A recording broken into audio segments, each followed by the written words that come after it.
Welcome to Part 1 of the 4-part CFOA 2016 film study of illegal personal contact. Part 1 of the film study will discuss spearing and targeting. Part 2 of the series will discuss personal fouls for excessive contact on a blindside block.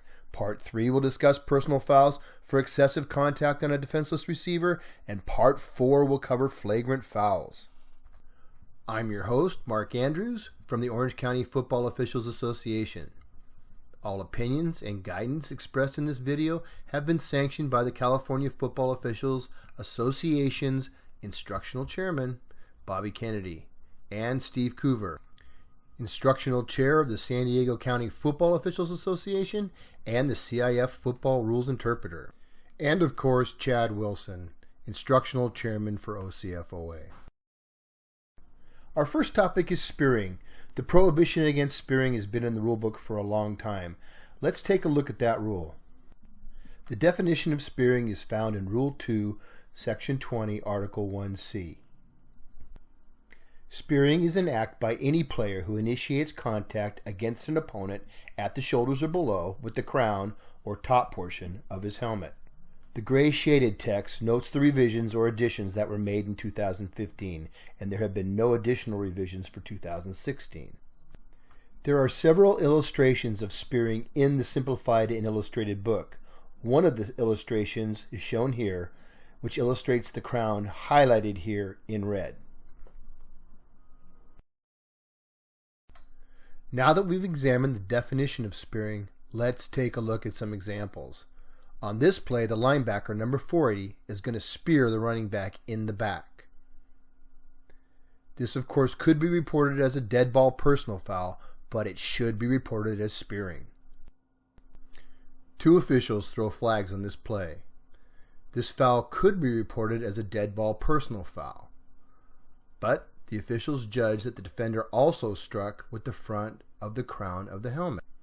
Using signal 24 and announcing the illegal helmet contact as spearing focuses attention on the rule prohibiting the use of the helmet to initiate contact.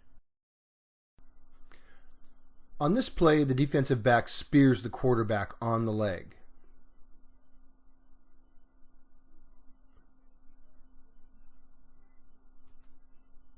There's the contact. Let's run it back slow.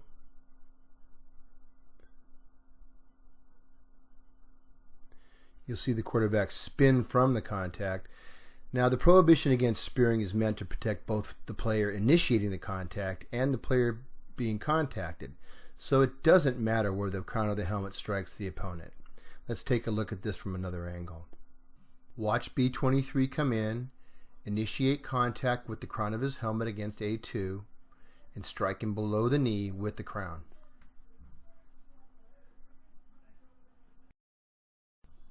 On this play, we'll see a linebacker spear a defenseless receiver. We haven't talked about defenseless players yet. That's upcoming, and it's not a component for spearing. As we watch it again, watch B44 lower his helmet, take aim, and strike 83 with the crown of his helmet.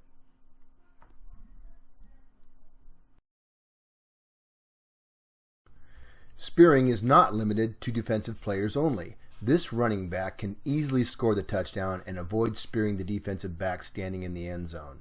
Since he has crossed the goal line, this would be a dead ball personal foul enforceable on the try or the ensuing kickoff.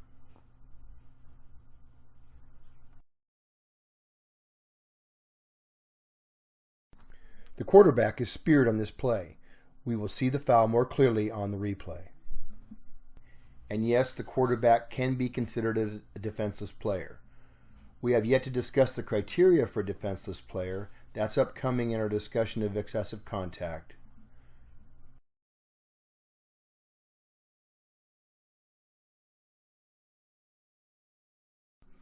Watch the replay. B34 lowers his helmet and initiates contact against A10 in the midsection with the crown of his helmet. Now, there are overlaps in some rules, and in a situation like this, remember that the rule regarding roughing the passer includes the sentence, "No defensive player shall commit any illegal personal contact foul listed in 943 against the passer." 943 lists many fouls, including one against a defenseless player, spearing, and targeting. Signaling and announcing the foul as roughing the passer imposes the harsher penalty of 15 yards and an automatic first down. Let's move away from spearing and talk about targeting. Targeting is defined in Rule 2, Section 20, Article 2, and was also revised in 2015. It now reads, targeting is an act by any player who takes aim and initiates contact against an opponent above the shoulders with the helmet, forearm, hand, fist, elbow, or shoulder. The distinctions between spearing and targeting is the point of contact and what is used to make the contact. Spearing involves contact at the shoulders or below with the crown or top portion of his helmet, whereas targeting is contact above the shoulders with the helmet, forearm, hand, fist, elbow, or shoulders. This first example of targeting is against the passer, and remember, roughing the passer includes the prohibition against targeting and should be imposed on this play because of the harsher penalty of an automatic first down.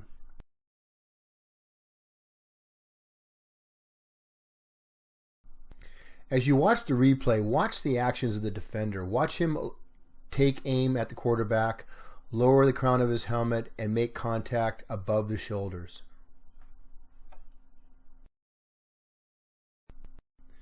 This next play is an obvious targeting foul. Now we're going to give you 4 looks at it. It's not that obvious from that angle, but you do see a flag. We're going to see it a little bit better here.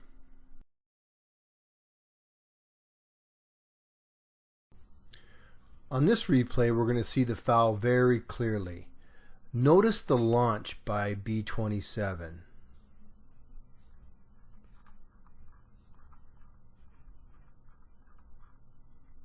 There's the helmet contact. Let's take a look one more time.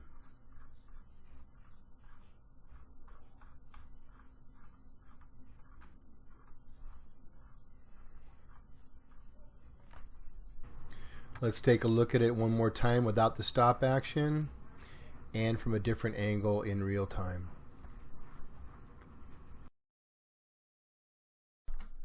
This next targeting foul occurs on a run option play involving the defensive end and the quarterback.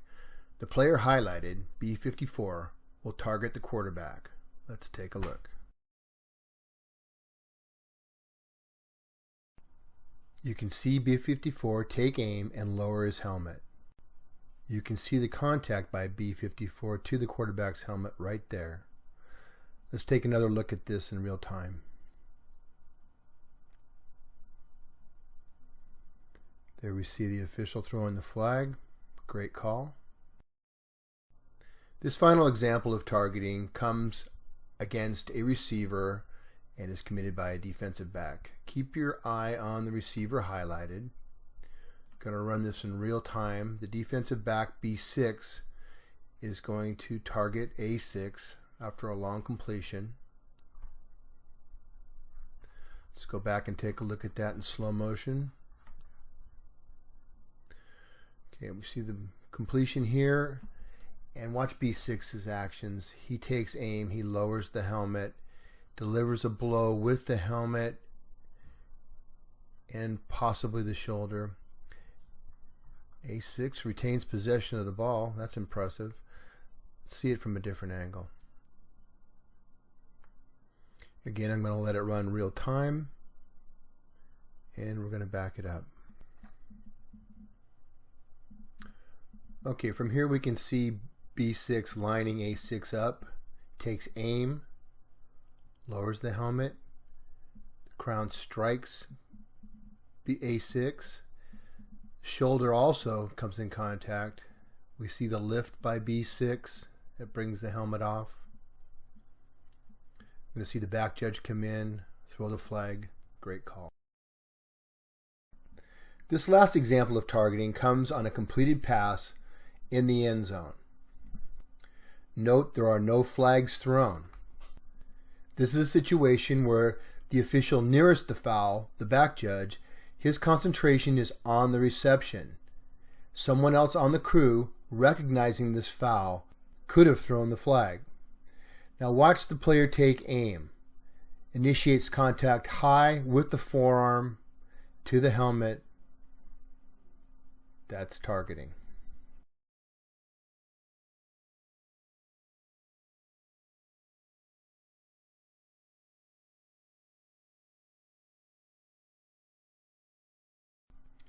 Well, that's it for this first section of the 2016 film study of illegal personal contact. In the next section, we will discuss the definition of a defenseless player and excessive contact. We will see examples of illegal and legal blindside blocks. Section 3 of this 4-part series deals with excessive contact on a defenseless receiver. Section 4 will discuss flagrant fouls.